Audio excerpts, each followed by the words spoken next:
Hai, bersama saya Cikgu Julaiha Ali, guru di SMK Undang Rembau Negeri Sembilan.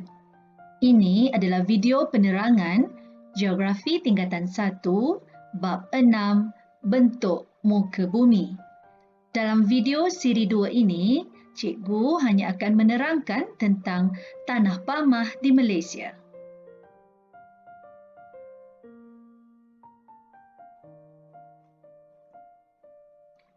Murid-murid, Tanah Pamah merupakan kawasan datar atau beralun dengan ketinggian kurang daripada 180 meter dari aras laut. Kawasan Tanah Pamah Malaysia terdiri daripada delta, dataran pantai dan lembangan sungai.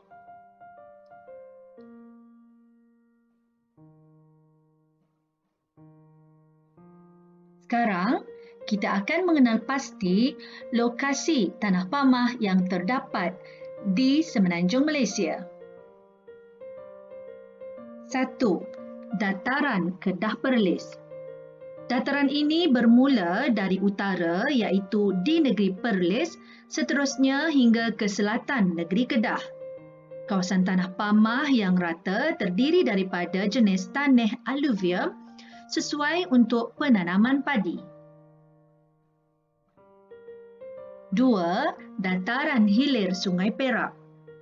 Dataran ini merupakan sambungan jaluran Tanah Pamah dari utara ke selatan negeri Perak. Kawasan Tanah Pamah yang luas sesuai untuk pelbagai kegiatan ekonomi. 3. Dataran Kelantan. Dataran ini merupakan tanah pamah yang rendah, rata dan diliputi tanah jenis aluvium. Kawasan ini sesuai untuk kegiatan pertanian. Sekarang, kita akan mengenal pasti lokasi kawasan Tanah Pamah yang terdapat di Sabah dan Sarawak.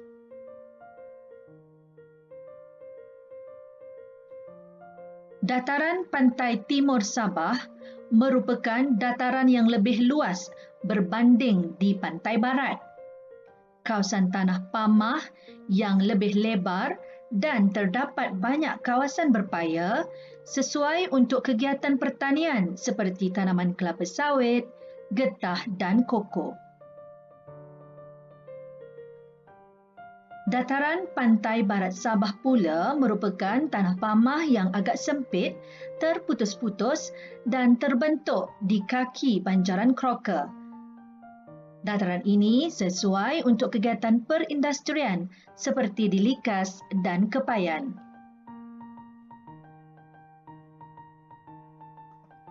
Delta Rajang merupakan dataran yang luas dan subur. Delta Rajang yang terdapat di negeri Sarawak membentuk lembangan yang luas di pantai barat Sarawak. Kegiatan pertanian merupakan kegiatan utama di sini. Tanah subur akibat mendapan daripada kejadian banjir. Dataran pantai barat Sarawak pula merupakan dataran yang luas, terdiri daripada tanah yang subur untuk kegiatan pertanian seperti lada hitam, padi dan nanas. Ia juga sangat sesuai sebagai pusat pertempatan dan pentadbiran. Murid-murid, sekarang kita akan mengenal pasti kepentingan kawasan Tanah Pamah. Kawasan Tanah Pamah yang rata dan struktur tanah yang stabil sesuai untuk pertempatan. Kawasan ini menjadi lokasi pilihan kepada syarikat pemaju perumahan untuk membina pelbagai jenis rumah seperti teres, banglo, rumah bertingkat mahupun bangunan perniagaan.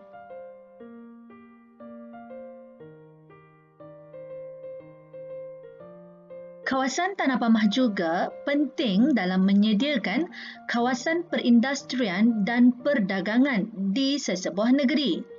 Kawasan Perindustrian dan perdagangan ini dilengkapi dengan kemudahan asas yang disediakan oleh kerajaan pusat atau kerajaan negeri.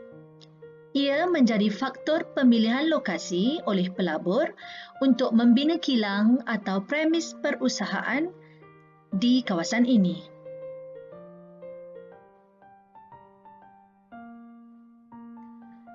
Kawasan tanah pamah juga sesuai untuk pelbagai aktiviti pertanian.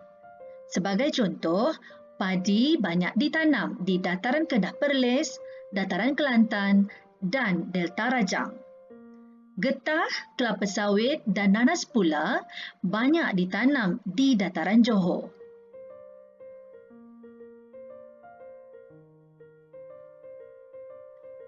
Kawasan tanah pamah yang rata dan stabil juga merupakan lokasi yang paling sesuai untuk membina jaringan perhubungan dan pengangkutan. Pembinaan lebuh raya, landasan rel dan lapangan terbang dibina di kawasan tanah pamah. Murid-murid, inilah rumusan berkenaan tanah pamah yang telah cikgu terangkan sepanjang video ini. Murid-murid sepatutnya telah dapat mengenal pasti lokasi kawasan tanah pamah yang terdapat di Malaysia. Murid juga sepatutnya dapat menerangkan kepentingan kawasan tanah pamah. Ulang tonton video ini untuk mengukuhkan kefahaman. Jangan lupa like, share dan subscribe channel cikgu sebagai tanda sokongan kepada cikgu. Hingga jumpa lagi di video yang lain.